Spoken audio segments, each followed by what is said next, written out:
Hello, friends. This is the program Empire of Lies, where we discuss manipulation and disinformation in Russian media.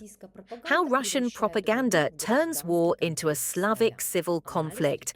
An analysis of Solovyov's rhetoric.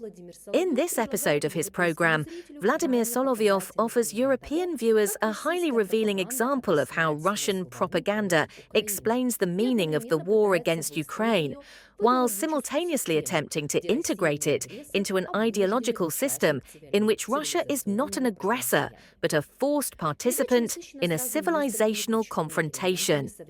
The program is saturated with several key elements of contemporary Russian disinformation: the demonization of the West, primarily Britain, the denial of Ukrainian identity, the presentation of the war as an internal Slavic conflict, and the normalization of the use of nuclear weapons as a rational instrument. It's important for European readers to understand this is not a chaotic flow of emotions, but a carefully constructed ideological construct. 1. Britain as the puppeteer of chaos.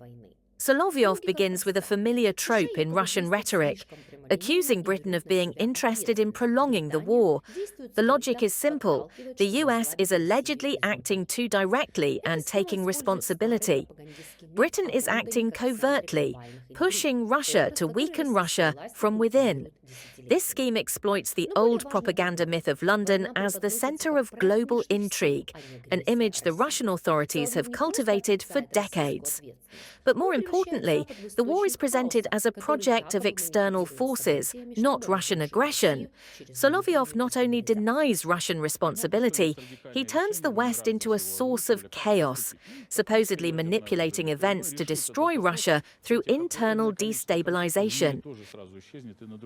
Clearly, there's a radical solution. You've mentioned it here many times. What should we do? Well, tactical nuclear weapons or something else would solve this problem. Incidentally, how many conflicts in the world would also immediately disappear on other continents? But that's not my desire. It's simply logic, dictated by my understanding of military affairs. That doesn't mean I want it.